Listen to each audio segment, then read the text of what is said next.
지훈의 집은 고요했고 그 고요함은 숨 막힐 듯 했다. 벽에 걸린 낡은 괴종시계는 마치 지훈의 무미건조한 삶 속에서 흘러가는 시간을 세는 듯 규칙적으로 째깍거렸다. 아버지 서재에서 흘러나오는 오래된 담배 냄새는 퀴퀴한 책 냄새와 석교 공기 중에 무겁게 가라앉아 있었다. 20세의 대학생 서지훈은 그 공간에서 조용히 존재했다. 그는 으스스한 침묵 속에서 혼자 저녁 식사를 하는 것이 익숙했고 식탁 건너편에 앉은 아버지의 날카로운 시선을 피하기 위해 고개를 숙이곤 했다. 지훈의 아버지는 예비역 육군 대령 서태식이었다. 그는 강철 같은 규율과 완벽주의를 신봉하는 사람이었다. 식탁에서 젓가락이 그릇에 부딪히는 소리조차 허용되지 않았다. 아버지의 존재는 집안의 모든 공기를 지배했고 지훈은 그 그림자 속에서 자신을 잃어버린 듯했다. 그는 수려한 외모를 가졌지만 자신감이라곤 찾아볼 수 없었다. 친구들과 어울리기보다는 도서관 구석에 웅크려 앉아 책을 읽는 것을 택했다. 그의 삶은 아버지의 기대라는 보이지 않는 사슬에 묶여 있었다. 군인이 되라는 아버지의 끊임없는 압박은 지훈에게 무거운 짐이었다. 그는 군복에 대한 알레르기라도 있는 사람처럼 군대 이야기가 나올 때마다 움츠러들었다. 그의 꿈은 고작해야 평범한 회사원이 되어 조용히 사는 것이었다. 지훈아, 밥 먹을 땐 소리 내지 마라. 군인은 언제나 절제해야 한다. 아버지의 목소리가 정적을 깼다. 그 목소리는 차갑고 단호했다. 지훈은 작게 고개를 끄덕일 뿐이었다. 그의 밥그릇에는 콩나물국과 몇 가지 반찬이 전부였다. 아버지는 반찬 투정은 꿈도 꾸지 못하게 했다. 그는 항상 군인은 주어진 것에 감사하며 임무를 수행해야 한다고 말했다. 지훈은 국물을 마시며 생각했다. 나에게 주어진 임무는 뭘까? 이 고요하고 답답한 집에서 아버지를 만족시키는 것. 어느 비오는 오후였다. 비는 하늘에서 쏟아져 내리는 듯했고 천둥 소리가 멀리서 으르렁거렸다. 지훈은 도서관에서 집으로 돌아오는 길. 낡은 상가 건물 처마 밑에서 웅크리고 떨고 있는 작은 강아지 한 마리를 발견했다. 녀석은 빗물에 흠뻑 젖어 있었고 뼈만 앙상하게 남아 있었다. 지훈의 마음이 저릿했다. 그는 평소라면 그냥 지나쳤을 것이다. 아버지에게 혼날까봐 두려웠을 것이다. 하지만 녀석의 눈빛은 너무나도 애처로웠다. 지훈은 잠시 망설였다. 그의 지갑에는 점심값으로 남은 몇천 원이 전부였다. 그러나 녀석의 간절한 눈빛을 외면할 수 없었다. 지훈은 주변을 둘러보았다. 인적 없는 골목이었다. 그는 재빨리 강아지를 품에 안고 빗속을 달려 집으로 향했다. 녀석은 그의 품에서 가늘게 떨고 있었다. 집에 도착하자마자 그는 젖은 강아지를 수건으로 정성껏 닦아주고 자신의 저녁 밥그릇에 있던 밥을 조금 덜어 주었다. 강아지는 허겁지겁 밥을 먹었다. 그 모습을 보며 지훈의 얼굴에 잔잔한 미소가 번졌다. 그는 강아지에게 어둠이라는 이름을 붙여주었다. 어둠아, 너도 나처럼 혼자였구나. 이제 우리는 서로의 어둠을 밝혀주는 존재가 될 수 있을까? 지훈은 녀석의 부드러운 털을 쓰다듬으며 생각했다. 그 작은 생명체가 그의 텅 빈 마음에 온기를 불어넣는 듯했다. 며칠 뒤 지훈의 아버지는 지훈에게 서재 정리를 지시했다. 지훈아, 내 서재가 너무 지저분하구나. 네가 좀 정리해라. 특히 저기 낡은 책들은 버릴 것과 남길 것을 구분해 놓거라. 지훈은 아버지의 서재로 들어섰다. 빽빽하게 꽂힌 군사 서적들과 역사책들이 그를 압도하는 듯했다. 그는 책꽂이 깊숙이 박혀있는 오래된 책들을 꺼내기 위해 몸을 숙였다. 그 순간 책꽂이가 삐걱거리더니 갑자기 뒤로 밀려났다. 그 뒤에는 낡은 벽과 같은 색으로 칠해진 작은 비밀, 서랍이 숨겨져 있었다. 지훈의 심장이 빠르게 뛰었다. 아버지가 이런 비밀 공간을 가지고 있을 줄이야. 호기심이 그의 두려움을 압도했다. 그는 조심스럽게 서랍을 열었다. 서랍 안에는 먼지 쌓인 작은 나무 상자가 놓여 있었다. 상자를 열자 안에는 낡고해진 가죽 표지에 오래된 일기장 한 권과 함께 낯선 군용 휘장이 들어 있었다. 휘장은 아버지의 군복에서 보지 못했던 문양이었다. 녹슬고 빛바랜 그것은 마치 오랜 세월을 견뎌낸 유물 같았다. 지훈은 일기장을 집어들었다. 가죽 표면은 그의 손에 닿자 부드럽게 바스락거렸다. 그는 무심코 첫 페이지를 펼쳤다. 낡은 종이 위에는 흐릿하지만 단정한 글씨체가 빼곡히 쓰여 있었다. 첫 문장은 1950년 6월 25일 비가 내렸다로 시작했다. 한국 전쟁에 대한 기록이라는 것을 직감한 그는 묘한 흥분과 함께 두려움을 느꼈다. 아버지는 전쟁 이야기를 거의 하지 않았다. 늘 말할 가치도 없는 과거라고 일축하곤 했다. 그 순간 아래층에서 아버지의 발소리가 들려왔다. 심장이 쿵하고 떨어지는 듯했다. 지훈은 재빨리 상자를 닫고 비밀 서랍을 밀어 넣었다. 책꽂이도 원상복구시켰다. 그는 아무 일 없었다는 듯 서재를 정리하는 척했다. 아버지의 발소리가 서재 문 앞에서 멈췄다. 무엇을 하고 있느냐? 아버지의 목소리는 평소와 다름없이 차가웠지만 지훈은 등골에 식은땀이 흘렀다. 아, 네, 책들 정리하고 있었습니다. 아버지는 아무 말 없이 지훈을 잠시 응시하더니 이내 고개를 돌려 거실로 향했다. 지훈은 안도의 한숨을 내쉬었다. 하지만 그의 손에는 여전히 땀이 흥건했고 뇌리에는 낡은 일기장과 낯선 휘장이 강렬하게 박혀 있었다. 그날 밤 지훈은 잠자리에 들었지만 좀처럼 잠을 이룰 수 없었다. 낡은 일기장의 첫 문장이 그의 머릿속을 맴돌았다. 그 상자 안에 담긴 것이 무엇인지, 그리고 아버지가 왜 그것을 숨겼는지에 대한 궁금증이 그의 내면에서 거대한 파도처럼 일렁이기 시작했다.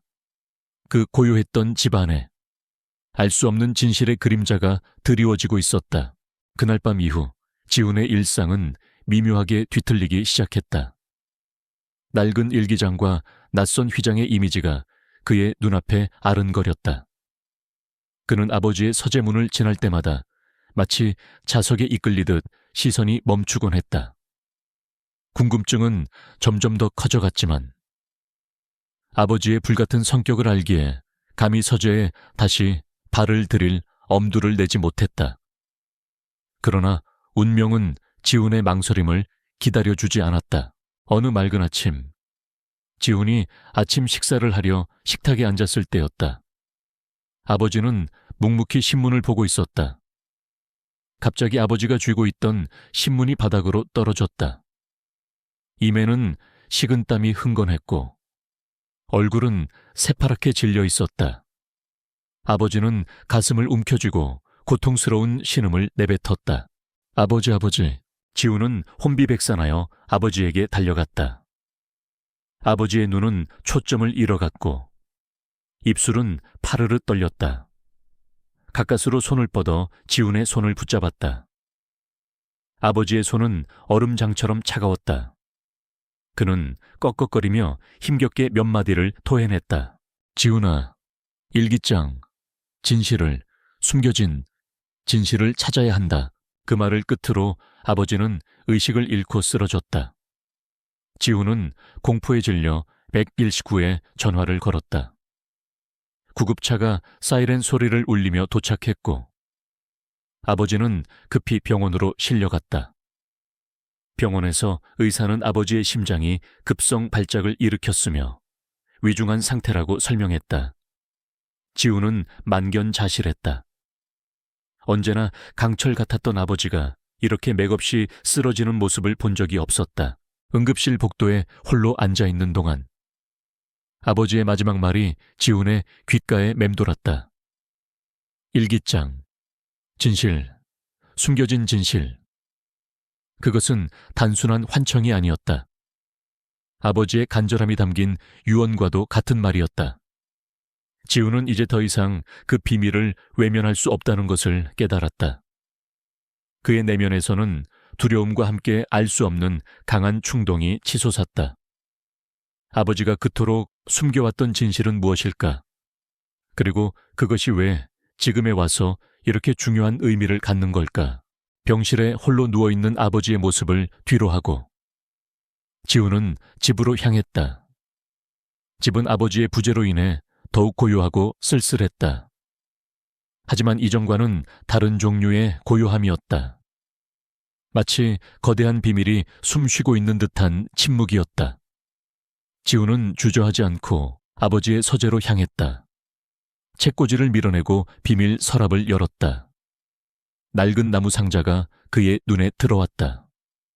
떨리는 손으로 상자를 열자 가죽 표지의 일기장이 그의 시야에 들어왔다.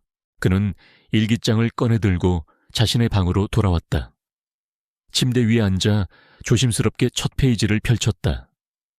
펜으로 눌러 쓴 글씨는 세월의 흔적에도 불구하고 또렷하게 남아있었다. 1950년 6월 25일 비가 내렸다. 북한군이 기습적으로 38선을 넘어 남하했다. 서울은 순식간에 혼돈에 휩싸였다. 우리는 명령에 따라 퇴각했다. 그 와중에 수많은 민간인들이 희생되었다. 피난길은 아비규환 그 자체였다. 어린아이들의 울음소리, 노인들의 절규가 귓가에 아직도 생생하다. 지훈은 숨을 멈췄다. 한국전쟁에 대한 내용은 교과서에서나 보았던 것이었다. 아버지가 직접 겪은 전쟁의 참상이 이렇게 생생하게 묘사되어 있을 줄은 몰랐다. 그는 다음 페이지를 넘겼다. 1950년 7월 15일 엑섹스마을. 우리는 후퇴 중이었다. 상부에서는 북한군으로 오인될 수 있는 모든 요소들을 제거하라는 명령이 내려왔다. 마을 주민들은 공포에 질려 있었다. 그들은 우리에게 도움을 청했지만 우리는 그들을 적으로 간취해야만 했다. 그날 밤 끔찍한 일이 벌어졌다. 총성이 난무했고 비명소리가 마을 전체를 뒤덮었다. 나는 보았다. 동료들이 그리고 내가 그들을 향해 방가쇠를 당기는 것을. 그들의 눈빛은 아직도 내 꿈에 나타난다. 아이의 눈빛, 어머니의 눈빛. 나는 괴물이었다. 우리는 괴물이었다. 지훈은 심장이 멎는 듯 했다. 손이 떨려 더 이상 글을 읽을 수가 없었다. 끔찍한 일, 민간인 학살, 아버지의 동료들, 그리고 아버지가 그들을 향해 방가쇠를 당겼다고 믿을 수 없는 내용이었다. 그의 아버지는 늘 정의롭고 강직한 군인으로만 알고 있었다. 전쟁 영웅이라고 불리기도 했다. 하지만 일기장은 전혀 다른 이야기를 하고 있었다. 1950년 8월 20일 오후 부대. 사건은 은폐되었다. 상부에서는 철저히 함구하라는 명령이 내려왔다. 증거는 모두 불태워졌고 목격자들은 침묵을 강요당했다. 초에, 소위 현재는 초에 대령만이 나와 함께 그날의 진실을 알고 있다. 우리는 서로에게 침묵을 맹세했다. 그것만이 우리가 살아남을 수 있는 길이었다. 하지만 양심은 나를 갉아먹는다. 이 모든 것이 정의로운 전쟁을 위한 희생이었다고 스스로를 속여보지만 죄책감은 사라지지 않는다. 언젠가 반드시 진실이 밝혀져야 한다. 그래야만 그들의 억울한 혼령이 편히 잠들 수 있을 것이다. 그리고 내가 나 자신을 용서할 수 있을 것이다. 지훈은 일기장을 덮었다. 온몸의 피가 식는 듯했다. 그의 아버지는 전쟁 영웅이 아니었다. 적어도 이 일기장의 내용에 따르면 그는 끔찍한 민간인 학살의 가담자이자 목격자였으며 그 진실을 평생 동안 숨겨왔던 것이었다. 아버지의 엄격함, 그의 침묵, 그의 고통스러운 눈빛, 모든 것이 이해되기 시작했다. 이 집을 짓누르던 고요함은 바로 이 거대한 비밀의 그림자였던 것이다. 숨겨진 진실은 지훈의 세계를 송두리째 뒤흔들었다. 그는 더 이상 이전에 살던 평범한 대학생으로 돌아갈 수 없었다. 아버지의 명예, 가족의 평판, 그리고 무엇보다 역사 속에서 잊힌 채 억울하게 죽어간 이들의 삶이 그의 어깨를 짓눌렀다. 아버지가 의식을 잃기 전 남긴 진실을 찾아야 한다. 는 말은 이제 지훈에게 주어진 피할 수 없는 임무가 되었다. 그는 일기장을 꽉 움켜쥐었다. 이젠 그가 이 거대한 비밀을 파헤쳐야 할 때였다. 혼자서라도 일기장은 지훈의 손에서 떠나지 않았다. 잠자리에 들 때도, 밥을 먹을 때도 그의 머릿속은 끔찍한 진실로 가득 찼다. 아버지는 아직 병원에서 사경을 헤매고 있었고, 지훈은 홀로 이 거대한 비밀의 무게를 감당해야 했다. 그는 일기장 속에서 언급된 최소위, 즉 최대령을 찾아야겠다고 결심했다. 아버지가 유일하게 신뢰했던 인물이라면 그에게서 더 많은 것을 들을 수 있을지도 모른다는 희망이 생겼다. 지훈은 낡은 전화번호부를 뒤져 최대령의 이름을 찾아냈다. 그의 이름 옆에는 은퇴 후 거주하는 자그마한 한옥마을의 주소가 적혀 있었다. 그는 망설임 없이 집을 나섰다. 쌀쌀한 가을바람이 볼을 스쳤지만 그의 심장은 뜨겁게 고동치고 있었다. 최대령의 집은 소박했지만 정갈했다. 마당에는 작은 연못이 있었고 그 옆에는 이름 모를 들꽃들이 소담하게 피어 있었다. 지훈이 대문 초인종을 누르자 백발의 노인이 문을 열었다. 최대령은 일기장에서 묘사된 대로 차분하고 깊은 눈을 가진 남자였다. 그의 얼굴에는 세월의 흔적이 고스란히 새겨져 있었지만 그 눈빛만큼은 여전히 형용했다. 누구시죠? 최대령의 목소리는 나지막했지만 단호했다. 지훈은 자신을 소개하고 아버지의 아들이라고 밝혔다. 최대령의 눈썹이 살짝 움직였다. 서대령 아드님이라니. 자네는 낯이 있군. 무슨 일로 찾아왔나? 지훈은 잠시 망설였다. 어떻게 말을 꺼내야 할지 막막했다. 다름이 아니라 아버지께서 병원에 계십니다. 위독하셔서요. 최대령의 표정이 굳어졌다. 뭐라고서 대령이 몸이 강철 같던 사람이 대체 무슨 일로? 그는 말을 잇지 못하고 깊은 한숨을 내쉬었다. 어서 들어오게. 지훈은 최대령을 따라 차분한 거실로 들어섰다. 따뜻한 보이차 향이 은은하게 퍼졌다. 잠시 침묵이 흘렀다. 최대령은 마치 무언가를 짐작하는 듯 지훈을 물끄러미 바라보았다. 할아버지, 저는 아버지의 일기장을 찾았습니다. 지훈은 조심스럽게 말을 꺼냈다. 그의 목소리는 미세하게 떨렸다. 최대령의 눈빛이 흔들렸다. 그의 얼굴에는 복잡한 감정들이 스쳐 지나갔다. 놀라움, 당혹감, 그리고 깊은 슬픔. 일기장이라니 서대령이 그걸 아직도 가지고 있었다는 말인가?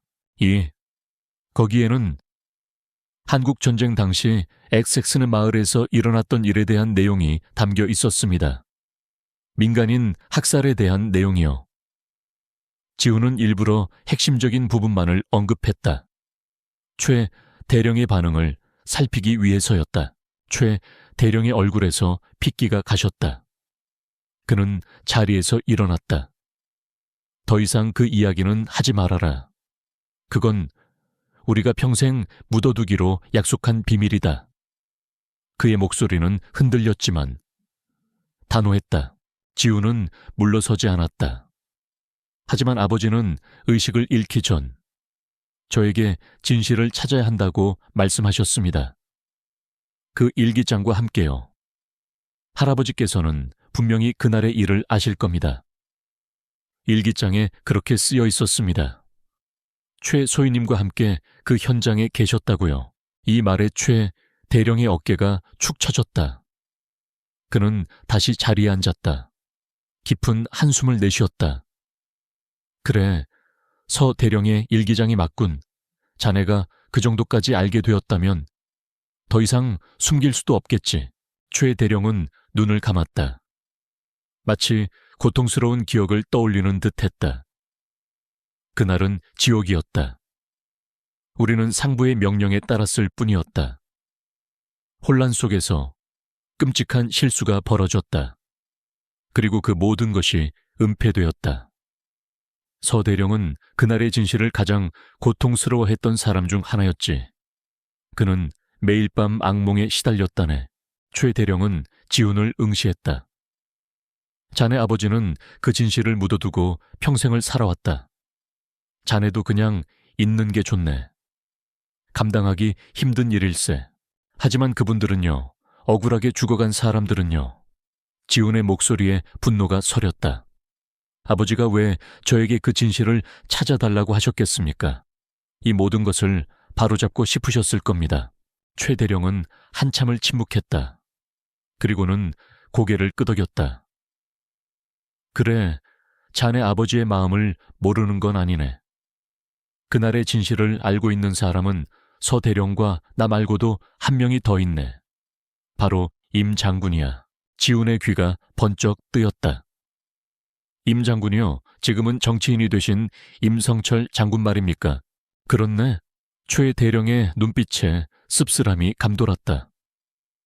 그자는 그날의 사건을 가장 철저히 은폐하려 했던 인물이다. 그리고 그 사건을 발판 삼아 지금의 자리에 올랐지. 그는 진실이 드러나는 것을 막기 위해 무슨 짓이든 할 걸세. 최 대령은 자리에서 일어나 서랍에서 낡은 사진 한 장을 꺼냈다. 빛바랜 사진 속에는 젊은 시절의 아버지와 최 대령, 그리고 다른 몇몇 군인들이 서 있었다. 그들 중 한 명은 현재 TV에서 자주 보던 권력을 휘두르는 임성철 장군이었다. 사진 속 임 장군의 얼굴에는 이미 그때부터 교활함이 엿보이는 듯했다. 임 장군은 자네 아버지가 일기장을 가지고 있다는 사실을 알고 있을지도 모른다.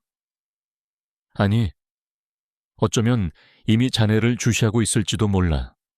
자네가 서 대령의 유일한 아들이니 말이야.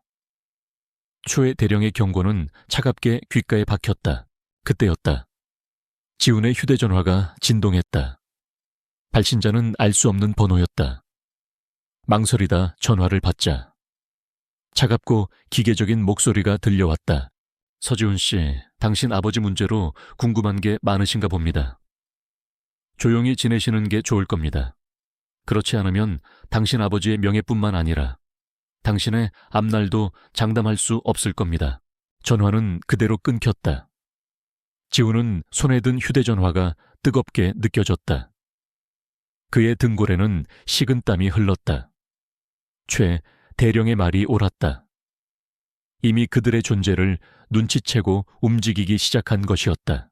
최 대령은 지훈의 얼굴을 보더니 고개를 끄덕였다. 벌써 움직이기 시작했군. 임 장군은 자신의 권력을 지키기 위해서라면 수단과 방법을 가리지 않을 사람이다. 그는 과거를 묻어두기 위해 모든 노력을 다해왔지. 이제 자네가 진실에 다가서려 하는 것이 그에게는 큰 위협이 될 걸세. 최 대령은 잠시 생각하더니 말했다. 내가 도울 수 있는 한 최선을 다해 돕겠네. 서 대령과의 약속은 지킬 수 없었지만 이제는 자네를 통해 진실을 바로잡아야 할 때인 것 같군. 그의 눈빛은 흔들림 없이 지훈을 향했다. 지훈은 최 대령의 결심에 안도감을 느꼈다. 하지만 동시에 거대한 그림자가 자신을 덮쳐오고 있다는 것을 직감했다. 임 장군. 그는 이 모든 비극의 배후에 있는 인물이었다. 그리고 이제 그는 지훈의 새로운 적이 되었다. 지훈은 낡은 일기장을 꽉 움켜쥐었다. 아버지의 일기장은 단순한 기록이 아니었다. 그것은 거대한 음모의 시작을 알리는 경고이자 지훈이 피할 수 없는 싸움을 시작해야 함을 알리는 서막이었다. 임 장군의 경고는 지훈의 심장을 얼어붙게 만들었지만 동시에 그의 결심을 더욱 굳건하게 했다. 그는 이제 혼자가 아니었다. 최 대령이 곁에 있었다. 그러나 임 장군의 그림자는 생각보다 훨씬 거대하고 음흉했다. 최 대령은 지훈에게 임 장군의 과거 행적과 그가 현재 가지고 있는 막강한 권력에 대해 설명했다. 임성철은 당시 상부의 핵심 인물이었네. 그는 철저한 은폐를 주도했고 그 공로로 승승장구했지. 현재는 유력한 대통령 후보로 거론될 정도라네. 그의 손아귀에 언론과 사법부 일부까지 닿아 있어. 자네가 움직이면 그는 모든 수단을 동원해 자네를 막으려 할 걸세. 최 대령의 목소리에는 깊은 우려가 담겨 있었다. 자네 아버지가 남긴 일기장은 단순한 기록이 아니야. 그건 임 장군을 무너뜨릴 수 있는 유일한 증거일세. 하지만 너무 위험해. 자네의 목숨까지도 위협받을 수 있어. 지훈은 아버지의 일기장을 다시 펼쳐 들었다. 언젠가 반드시 진실이 밝혀져야 한다. 아버지의 글씨가 그의 눈앞에서 살아 숨 쉬는 듯 했다. 그는 고개를 들었다. 괜찮습니다, 할아버지. 아버지의 명예를 위해서라도, 그리고 억울하게 희생된 분들을 위해서라도 저는 멈출 수 없습니다. 최 대령은 지훈의 눈빛에서 강한 의지를 보았다. 그는 더 이상 말리지 않았다. 좋아. 그렇다면 지혜롭게 움직여야 한다. 임 장군에게 직접적으로 맞서는 건 어리석은 짓이야. 우리는 그가 가장 두려워하는 곳, 즉 진실이 묻힌 곳을 찾아야 한다. 최 대령은 낡은 지도 한 장을 꺼냈다. 지도는 한국 전쟁 당시의 전선과 마을들이 표시되어 있었다. 그는 일기장에 언급된 엑스섹스 마을을 손가락으로 짚었다. 이곳이네. 지금은 거의 폐허가 되다시피 한 곳이지.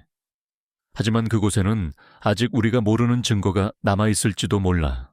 다음 날 아침 일찍 지훈과 최 대령은 XX 마을로 향했다. 서울에서 한참 떨어진 깊은 산속에 위치한 그곳은 접근하기조차 쉽지 않았다. 비포장도로를 한참 달려 도착한 마을은 시간이 멈춘 듯했다. 낡은 집들은 폐허가 되어 있었고 잡초가 무성하게 자라 있었다. 을씨년스러운 분위기가 감돌았다. 마치 과거의 비극이 아직도 공기 중에 떠다니는 듯했다. 이곳이 바로 수많은 민간인들이 희생된 곳이네. 최 대령의 목소리는 숙연했다. 당시 시신들은 제대로 수습되지 못했고 일부는 인근 야산에 임시로 매장되었지. 정부는 이 사건을 철저히 덮어두려 했어. 이 마을은 지도에서도 지워진 곳이나 다름없네. 지훈은 폐허가 된 집터들을 둘러보았다. 찢어진 옷가지 조각, 녹슨 농기구, 깨진 항아리 파편들이 비극적인 역사를 증언하는 듯했다. 그는 일기장에서 본 아버지가 겪었던 끔찍한 날의 장면을 상상하려 애썼다. 빗속에서 들려오던 총성, 비명, 그리고 피냄새. 아버지는 일기장에 묘비 없는 무덤에 대한 이야기를 남기셨습니다. 특정 표식이 있다고 하셨는데 지훈은 일기장을 다시 꺼내 조심스럽게 읽었다. 돌 3개가 나란히 놓여 있고 그 위에 작은 십자가가 새겨진 곳. 그들은 마을 뒷산으로 향했다. 빽빽한 나무들 사이를 헤치고 나아가자 낡고 허물어진 공동묘지가 나타났다. 무덤들은 제대로 관리되지 않아 봉분이 낮아져 있었고 묘비들은 부러지거나 쓰러져 있었다. 최 대령은 무거운 발걸음으로 앞장섰다. 한참을 헤매던 지훈의 눈에 띄는 것이 있었다. 풀숲에 가려져 희미하게 보이는 돌 3개가 나란히 놓여 있고 그 위에 작은 십자가가 새겨진 묘비였다. 묘비에는 아무런 이름도 새겨져 있지 않았다. 찾았습니다. 할아버지 여기입니다. 지훈이 외쳤다. 최 대령이 다가와 묘비를 내려다보았다. 그의 눈에는 슬픔이 가득했다. 이곳이군. 이곳에 묻힌 사람들은 진실을 외면당한 채 잠들어 있네. 그 순간이었다. 마수요락 인근 숲에서 나뭇가지 밟는 소리가 들려왔다. 지훈과 최 대령은 동시에 고개를 들었다. 어두운 숲 속에서 몇 개의 그림자가 움직이는 것이 보였다. 그들은 검은색 옷을 입고 있었다. 누구냐? 최 대령이 소리쳤다. 그의 목소리에는 전직 군인의 위엄이 서려 있었지만 그의 몸은 이미 노쇠해 있었다. 검은 그림자들이 빠른 속도로 다가왔다. 그들의 손에는 둔기가 들려 있었다.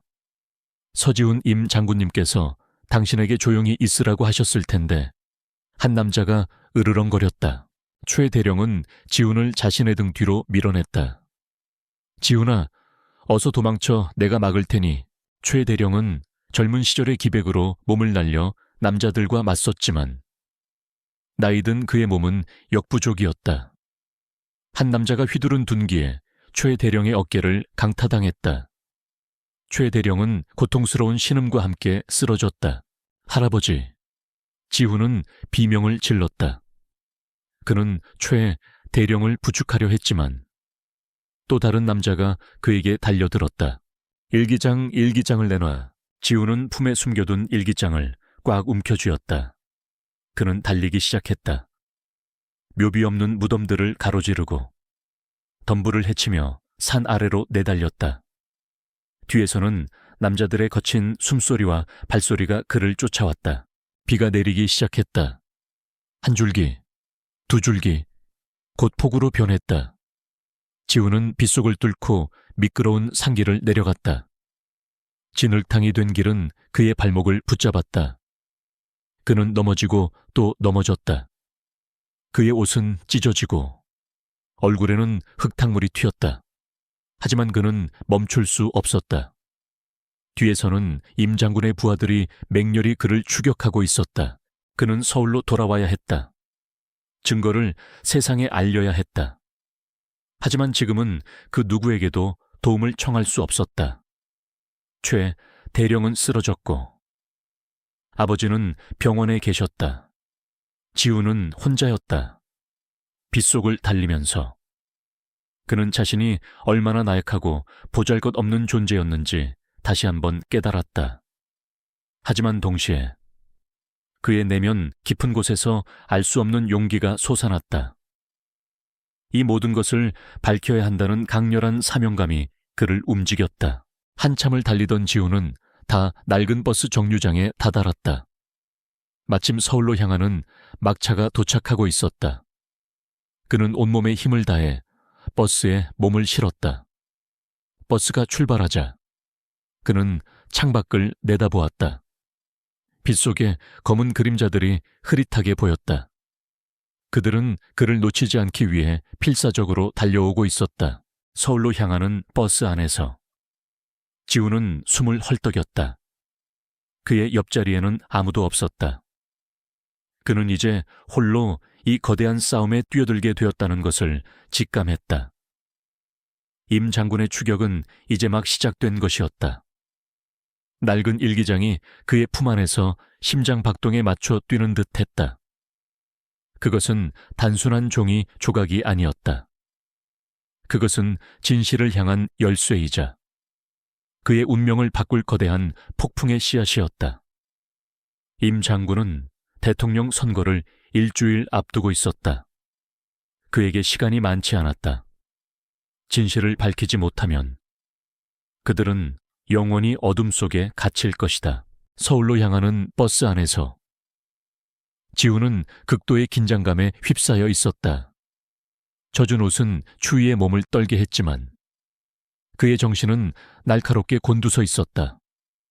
창밖으로는 도시의 불빛이 하나둘씩 켜지고 있었다. 안전하다고 생각했지만 그의 심장은 여전히 격렬하게 뛰고 있었다. 임 장군의 추격은 멈추지 않을 것이라는 것을 직감했다. 버스가 서울 시내로 진입했을 때 지훈의 휴대전화가 다시 진동했다. 이번에는 발신자가 알 수 없음이 아니었다. 낯선 번호였다. 망설이다 전화를 받았다. 서지훈 씨 맞으십니까? 저는 박동철이라고 합니다. 당신 아버지 서 대령님과 함께 근무했던 박 상사입니다. 지훈은 숨을 들이켰다. 박 상사 일기장에는 없던 이름인데. 그는 경계심을 늦추지 않았다. 어떻게 제 번호를 아셨죠? 초에 대령님께 들었습니다. 저도 당신 아버지의 일기장을 읽었다는 이야기를 들었습니다. 저는 그날의 진실을 알고 있습니다. 임 장군이 어떻게 모든 것을 덮었는지, 그리고 당신 아버지와 초에 대령님이 얼마나 고통스러워했는지도요. 박 상사의 목소리는 떨렸지만 진심이 담겨있는 듯했다. 지훈은 의심스러웠다. 왜 이제 와서 연락을 해오는 걸까? 대체 저에게 왜 연락을 하신 겁니까? 저는 평생을 후회하며 살았습니다. 그날의 진실을 보고도 침묵했던 제 자신이 너무나도 비겁했습니다. 이제 와서 모든 것을 바로잡을 수는 없겠지만 적어도 당신에게 도움이 되고 싶습니다. 임 장군이 대통령이 되어서는 안 됩니다.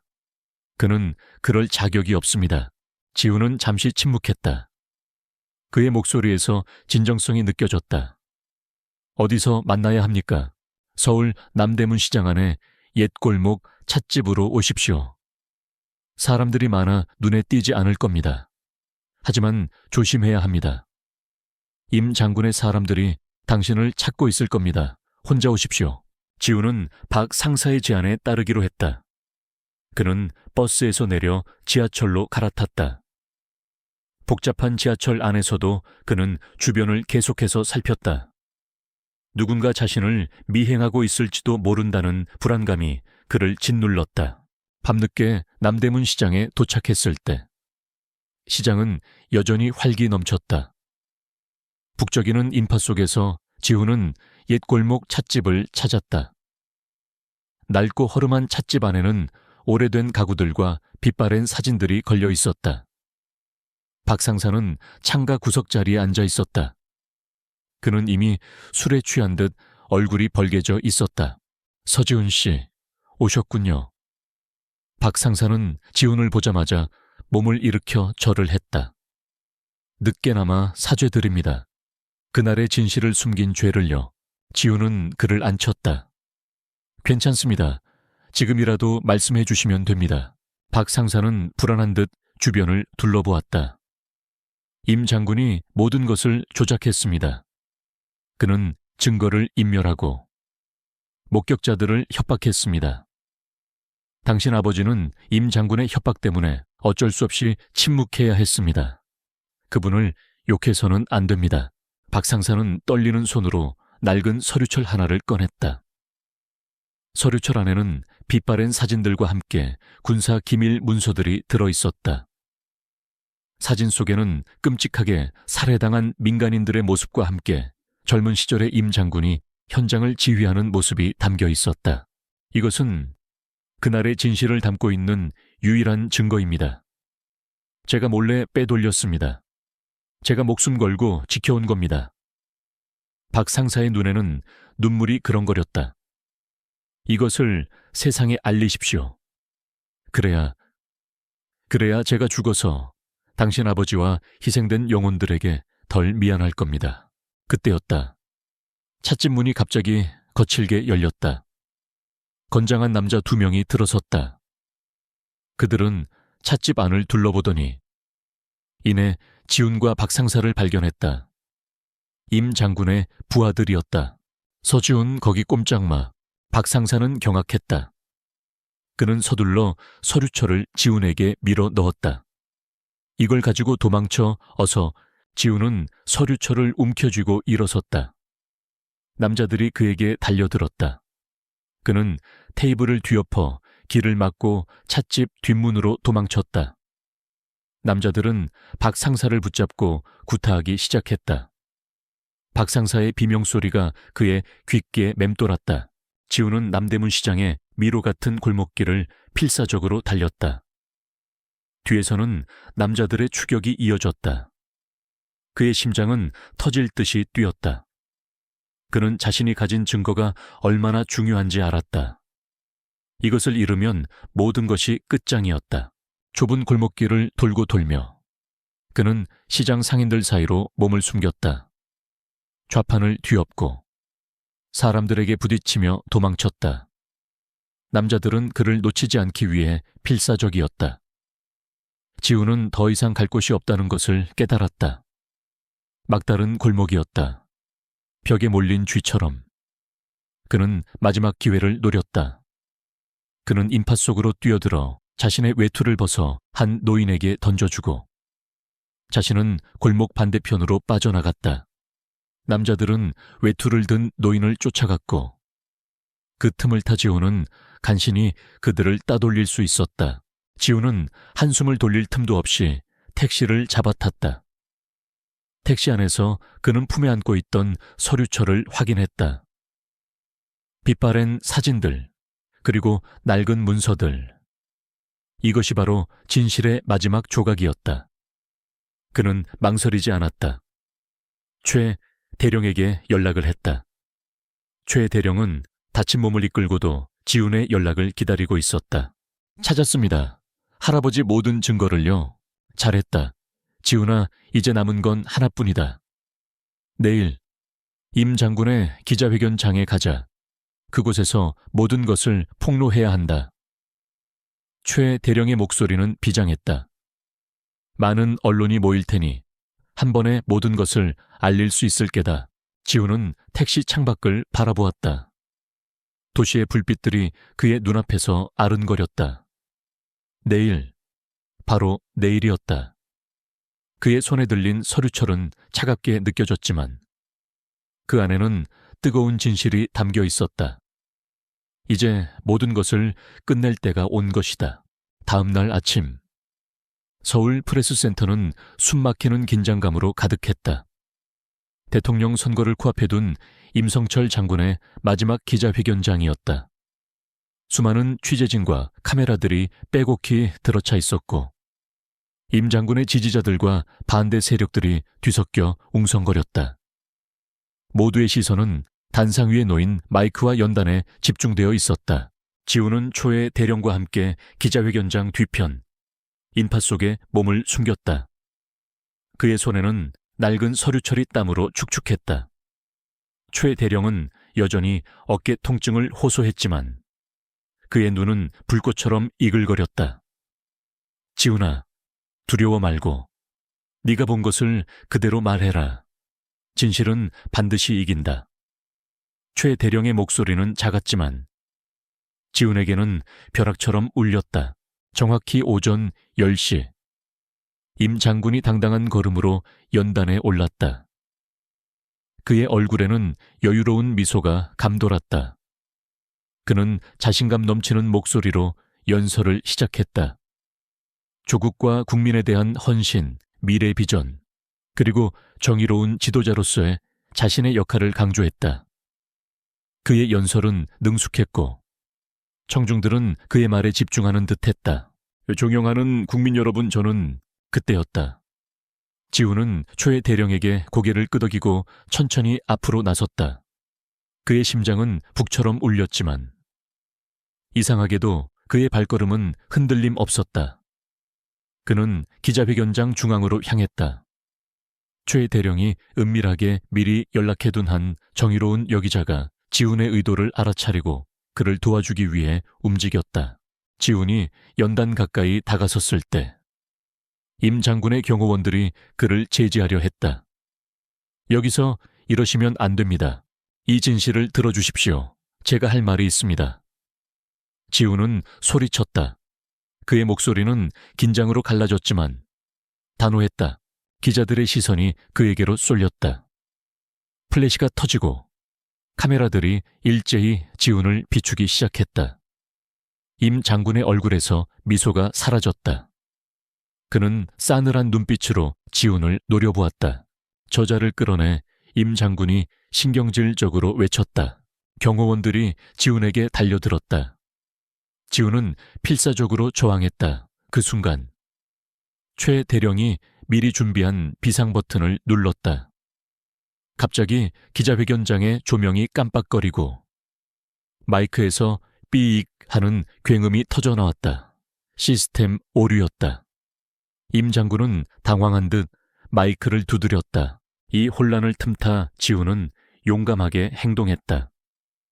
그는 주머니에 숨겨둔 스마트폰을 재빨리 꺼내 옆에 있던 기자 중 한 명이 연단에 연결해둔 노트북에 연결했다. 다행히 그 기자는 최 대령의 협력자였다.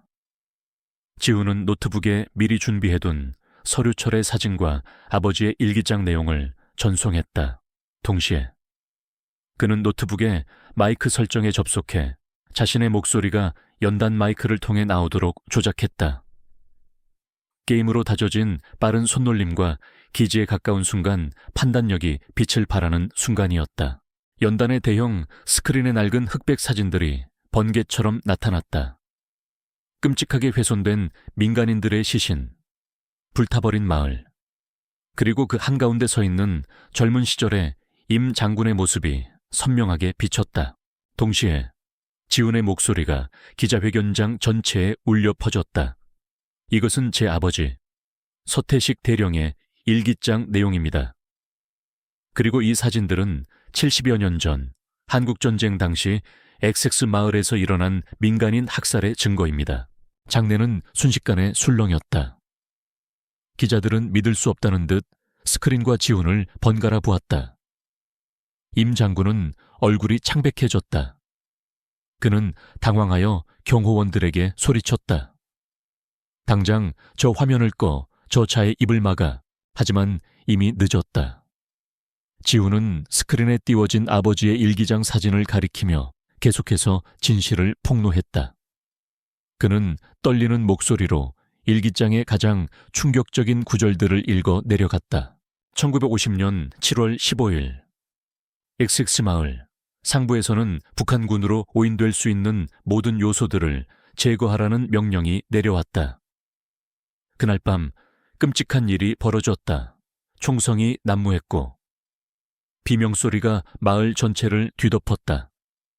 임성철 장군은 이 모든 것을 알고 있었고 심지어 그 은폐를 직접 지시했습니다. 그는 자신의 출세를 위해 수많은 무고한 생명을 희생시키고 그 진실을 철저히 묻었습니다. 장내의 소란은 점차 잠잠해졌다. 기자들은 숨을 죽이고 지훈의 말에 귀를 기울였다. 그들의 얼굴은 경악과 충격으로 물들어 있었다. 임 장군은 더 이상 표정 관리를 할 수 없었다. 그의 얼굴은 분노와 공포로 일그러졌다. 그는 연단에서 내려와 지훈에게 달려들려 했지만 이미 사태를 파악한 기자들이 그를 애워쌌다. 지훈은 마지막으로 박 상사가 건넨 문서를 스크린에 띄웠다. 임 장군의 친필 서명이 담긴 학살 은폐 지시 문서였다. 이 결정적인 증거가 공개되자 장내는 완전히 아수라장이 되었다. 여기저기서 탄식과 분노의 목소리가 터져나왔다. 일부 기자들은 눈물을 흘리기도 했다. 그들은 한 국가의 영웅이자 대통령 후보가 저질렀던 끔찍한 만행에 경악했다. 거짓말입니다. 모두 거짓입니다. 임 장군이 외쳤지만 그의 목소리는 이미 설득력을 잃었다. 수십 대의 카메라가 그의 일그러진 얼굴을 담아내고 있었다. 그때 기자회견장 구석에서 한 노인이 휘청거리며 일어섰다. 바로 박 상사였다. 그는 얼굴에 구타당한 흔적이 역력했지만 단호한 눈빛으로 임 장군을 응시했다. 임성철, 내가 증인이다. 서 대령님의 말씀이 모두 사실이다. 당신은 살인자야. 수많은 영혼들을 팔아 지금의 자리에 올랐어. 박 상사의 증언은 임 장군을 완전히 궁지로 몰아넣었다. 더 이상 부정할 수 없는 진실이었다. 카메라 플래시가 끊임없이 터졌고 기자들의 질문이 빗발쳤다. 임 장군님, 이 모든 것이 사실입니까? 국민들께 사과하십시오. 당장 모든 직책에서 물러나십시오. 임 장군은 무너져 내렸다. 그의 야망과 권력은 진실이라는 거대한 파도 앞에서 속절없이 부서졌다. 그는 더 이상 대통령 후보가 아니었다. 그는 단지 과거의 끔찍한 죄를 마주해야 할 한 명의 범죄자일 뿐이었다. 지우는 모든 것을 쏟아낸 후 숨을 헐떡이며 스크린을 바라보았다. 그의 눈에는 눈물이 고였다. 이것은 단순한 개인의 복수가 아니었다. 이것은 억울하게 죽어간 수많은 영혼들을 위한 명예회복이자 역사의 정의를 바로 세우는 순간이었다. 임 장군의 몰락은 대한민국 사회에 엄청난 파장을 일으켰다. 기자회견장의 영상과 지훈이 공개한 증거들은 전국을 충격에 빠뜨렸다. 영웅으로 추앙받던 인물의 이중생활과 끔찍한 과거가 드러나자 국민들은 분노했고 사법당국은 즉각적인 수사에 착수했다. 임 장군은 그 자리에서 체포되었고 모든 공직에서 해임되었다. 그의 정치 생명은 물론 남은 인생까지도 송두리째 무너졌다. 그의 탐욕과 거짓은 결국 그 자신을 파멸로 이끌었다. 박상사는 용기를 내어 공개적으로 증언대에 섰다. 그의 진심 어린 고백은 대중에게 깊은 울림을 주었다. 저는 죄인입니다. 오랜 시간 동안 침묵했습니다. 서 대령님과 희생된 분들께 죄송한 마음뿐입니다. 그는 눈물을 흘리며 무릎을 꿇고 사죄했다. 언론은 그의 용기 있는 행동을 높이 평가했고 대중은 그의 참회에 동정심을 보냈다. 박상사는 죄책감의 짐을 덜어내고 비로소 자유로워질 수 있었다. 지훈의 아버지는 병실에서 아들의 기자회견을 TV로 지켜보고 있었다. 그는 아직 몸이 완전히 회복되지 않았지만 아들의 용기 있는 행동에 감격하여 눈물을 흘렸다. 그의 얼굴에는 오랜 세월 짓눌러왔던 죄책감과 슬픔이 사라지고 비로소 평화로운 미소가 번졌다. 지훈은 기자회견 후 병원으로 달려갔다. 아버지의 병실 문을 열자 아버지는 지훈을 향해 희미하게 웃었다. 침대 옆에 놓인 작은 꽃병에는 어둠이가 꺾어 온 이름 모를 들꽃이 놓여 있었다. 아버지, 지훈의 목소리가 메었다. 지훈아, 장하구나. 아버지의 목소리는 여전히 약했지만 그 안에는 깊은 존경과 사랑이 담겨 있었다. 네가 해냈다. 아버지가 못한 일을 네가 해냈어. 아버지께서 저에게 진실을 찾아달라고 하셨잖아요. 지훈은 아버지의 손을 잡았다. 아버지의 손은 이제 더 이상 차갑지 않았다. 따뜻한 온기가 느껴졌다. 나는 평생을 그 죄책감 속에서 살아왔다. 군인의 명예를 지키기 위해, 그리고 가족을 지키기 위해 침묵했지만 그것은 나를 갉아먹는 고통이었지. 임 장군 같은 자가 영웅으로 칭송받는 것을 볼 때마다 나는 지옥을 경험했다. 아버지는 눈을 감았다. 네가 진실을 밝혀줘서 이제야 그들에게 사죄할 수 있게 되었다. 고맙다. 아들아, 지훈은 눈물을 흘렸다. 아니요, 아버지, 제가 감사드립니다. 아버지께서 용기를 내어 일기장을 남겨주셨기에 제가 이 모든 것을 할 수 있었습니다. 아버지의 진정한 명예는 그 일기장 안에 있었습니다. 아버지는 지훈의 손을 꽉 잡았다. 나는 네가 이 길을 걷지 않기를 바랐다. 하지만 이제 보니 너는 나보다 더 강한 사람이었구나. 강한 군인이 되는 것보다 진실을 마주할 용기가 더 중요하다는 것을 네가 보여주었어. 최 대령은 지훈에게 새로운 제안을 해왔다. 지훈아, 자네의 용기와 능력은 정말 대단하다. 자네 아버지와 희생된 영혼들을 위한 재단을 설립할 생각이다. 자네가 재단의 핵심 인물이 되어주었으면 좋겠네. 전쟁의 아픔을 치유하고 역사의 진실을 알리는 중요한 역할을 해줄 수 있을 거야. 지우는 잠시 망설였다. 평생 조용히 살기를 바랐던 자신과는 너무나도 다른 길이었다. 하지만 그는 이제 더 이상 과거의 나약한 지훈이 아니었다. 그는 진실을 위해 싸울 줄 아는 사람이 되었다. 그는 최대령의 제안을 받아들였다. 이것은 단순히 물질적인 보상이 아니었다. 지훈에게는 자신의 삶에 의미를 부여하고 아버지가 이루지 못했던 정의를 실현할 수 있는 기회였다. 그는 더 이상 아버지의 그림자 속에 갇힌 존재가 아니었다. 그는 자신의 빛으로 세상을 밝히는 사람이 될 수 있었다. 몇 달 후, 지훈의 아버지는 병원에서 퇴원하여 집으로 돌아왔다. 그의 건강은 놀랍게 회복되었다. 그는 더 이상 엄격하고 차가운 아버지가 아니었다. 그는 지훈에게 자신의 과거 이야기를 들려주며 진심으로 소통하기 시작했다. 그들의 관계는 비로소 진정한 부자 관계로 거듭났다. 어둠이도 집안의 활력소가 되었다. 가을의 끝자락. 지훈은 아버지와 함께 조용히 엑스섹스 마을을 다시 찾았다. 낡은 묘비가 있는 언덕에는 이제 깨끗하게 정돈된 추모비가 세워져 있었다. 추모비에는 희생자들의 이름이 하나하나 새겨져 있었다. 아버지와 지훈은 함께 국화를 놓고 묵념했다. 그들의 눈에는 더 이상 슬픔이 아닌 평화와 위로가 담겨 있었다. 진실이 밝혀진 후 비로소 그들은 진정한 평화를 찾을 수 있었다.